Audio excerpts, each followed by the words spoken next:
बिस्मिल्लाहिमिनश्शैतानिर्रजीम बिस्मिल्लाहिर्रहमानिर्रहीम। प्यारे बच्चों, अस्सलामुअलैकुम वरहमतुल्लाहि वबरकातुहू। कैसे हैं आप सब? मैं उम्मीद करती हूँ आप सब खैरियत से होंगे। तो चले मैं आज आपके साथ SM के प्लेटफॉर्म से मिस वरीहा मंजूर आज आपको उर्दू का लेक्चर डिलीवर करूँगी। आज के इस लेसन में हमने चैप्टर नंबर 2 पढ़ना है, यानी नात।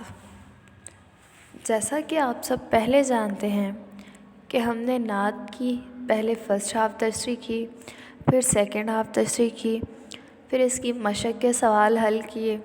प्रीवियस लेक्चर में जो सवाल हमने हल किए थे वो थे सवाल नंबर 1, सवाल नंबर 2, सवाल नंबर 3 और सवाल नंबर 4। तो आज के इस लेक्चर में हम जो सवाल हल करने वाले हैं वो है टेक्स्ट बुक से सवाल नंबर 5, सवाल नंबर 6, सवाल नंबर 8 और सवाल नंबर 7। तो चलिए आज के हम अपने लेक्चर को मज़ीद आगे की तरफ लेकर चलते हैं और देखते हैं कि हमारे पास जो पहला सवाल है वो कौन सा है। जी, हमारे पास जो पहला सवाल है वो है कॉलम अलिफ में दिए गए अल्फाज को कॉलम बे में मुतल्लिका अल्फाज से मिलाएं। पहला जो हमारे पास वर्ड है वो है रहमत। पहला जो हमारे पास वर्ड है वो है रहमत। रहमत आप सल्लल्लाहु अलैहि वसल्लम किन लोगों के लिए रहमत बन के आए थे? आप सल्लल्लाहु अलैहि वसल्लम गुनाहगार के लिए रहमत बन कर आए थे। तो आप रहमत को गुनाहगार से मिलाएं। नेक्स्ट हमारे पास जो वर्ड है वो है ख़ताकार। नेक्स्ट हमारे पास जो वर्ड है वो है ख़ताकार। ख़ताकार, ख़ताकार का मतलब होता है गलती करना। ख़ताकार का मतलब होता है गलती करना। तो आप सल्लल्लाहु अलैहि वसल्लम गलती करने वाले को क्या करते थे? दरगुज़र कर देते थे। तो आप ख़ताकार को दरगुज़र के साथ मिलाएं। नेक्स्ट हमारे पास जो वर्ड है वो है सोना। सोना होता है कुंदन। सोना कुंदन, तो सोने को कुंदन के साथ मिलाएं। नेक्स्ट हमारे पास जो वर्ड है वो है मालिक। वो है मालिक। तो मालिक को आप वाली के साथ मिलाएं, क्योंकि इन दोनों का मतलब है किसी भी चीज़ को पैदा करने वाला या किसी भी चीज़ पर कब्ज़ा रखने वाला। नेक्स्ट हमारे पास जो वर्ड है वो है माफ़ करना। माफ़ करना, माफ़ करने का मतलब होता है किसी भी चीज़ को बख्श देना, मतलब किसी इंसान को उसकी गलती पर बख्श देना। तो आप इसको माफ़ करना को बख्शिश के साथ मिलाएं। तो जी ये हमारा जो सवाल है ये मुकम्मल हुआ। अब हम चलते हैं अपने अगले सवाल की तरफ। वो है दर्जा झेल अल्फाज के मायने लिखें। दर्जा झेल अल्फाज के मायने लिखें। हमारे पास जो पहला वर्ड है वो है मालजा। हमारे पास जो पहला वर्ड है वो है मालजा। आप भी इसको पढ़ें ज़रा मेरे साथ। मालजा, मालजा का मतलब होता है मावा। मालजा का मतलब होता है मावा। नेक्स्ट हमारे पास जो वर्ड है वो है मावा। मावा का मतलब होता है ठिकाना। मावा का मतलब होता है ठिकाना। मावा का मतलब ठिकाना। नेक्स्ट हमारे पास जो वर्ड है वो है काया। वो है काया। काया का मतलब होता है हालत। काया का मतलब होता है हालत। नेक्स्ट हमारे पास जो वर्ड है वो है करनों से। वो है करनों से। करनों से का मतलब होता है सदी से, ज़माने से, बहुत पुराना। नेक्स्ट हमारे पास वर्ड है वो है बदअंदेश। बदअंदेश का मतलब होता है किसी भी इंसान का बुरा चाहने वाला। बदअंदेश का मतलब होता है किसी भी इंसान का बुरा चाहने वाला। तो जी ये हमारा जो सवाल है ये मुकम्मल हुआ।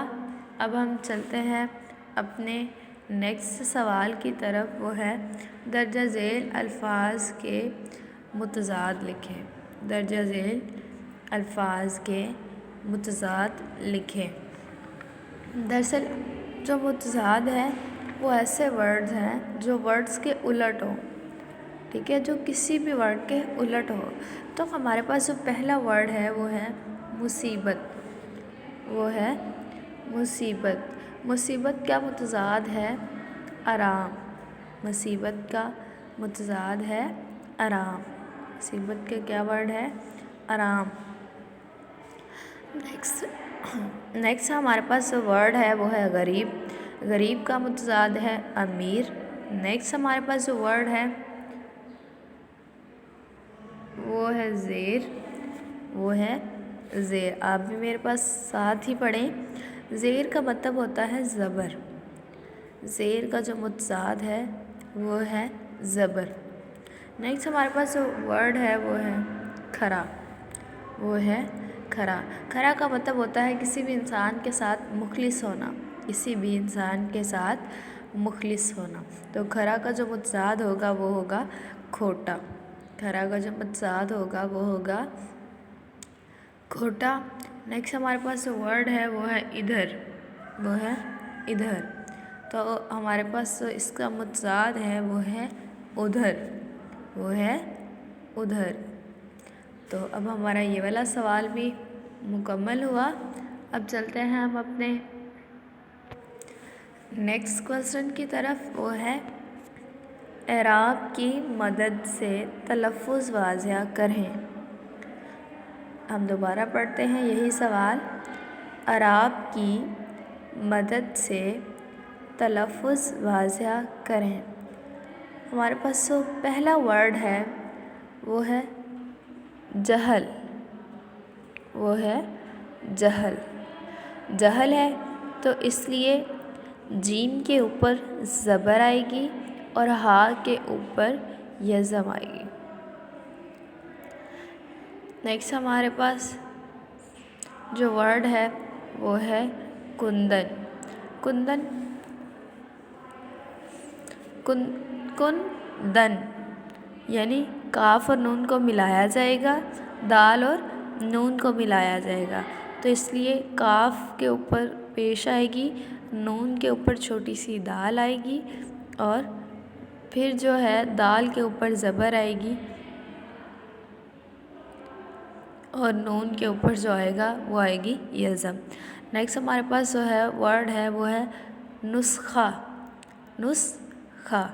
नून के ऊपर ज़बर, सीन के ऊपर यज़म, खा के ऊपर ज़बर आएगी। तो ये बन जाएगा नुस्खा। नेक्स्ट हमारे पास जो वर्ड है वो है कीमिया। कीमिया। इसीलिए काफ के नीचे ज़ेर आएगी, मीम के नीचे भी ज़ेर आएगी और या अलिफ के ऊपर ज़बर आएगी। नेक्स्ट हमारा जो वर्ड है वो है मफासिद। वो है मफासिद। मीम के ऊपर ज़बर, फ़ा अलिफ के ऊपर ज़बर, सीन के नीचे ज़ेर और दाल के ऊपर यज़म आएगी। अब नेक्स्ट हमारा जो वर्ड है वो है दरगुज़र। वो है दरगुज़र। दाल और रे के ऊपर ज़बर आएगी, गाफ के ऊपर पेश आएगी, जे और रे के ऊपर, से के ऊपर ज़बर और रे के ऊपर यज़म आएगी। तो चलिए आज का हमारा जो लेक्चर है वो ख़त्म हुआ। मैं उम्मीद करती हूँ आप सबको आज का लेक्चर अच्छे से समझ आया होगा। अब आपकी असाइनमेंट है कि आपने एराब की मदद से कोई से भी 10 अल्फाज के तलफ़्फ़ुज़ को वाज़िया करना है। तो अल्लाह हम सबका हामी और नासिर रहे। अल्लाह हाफिज़।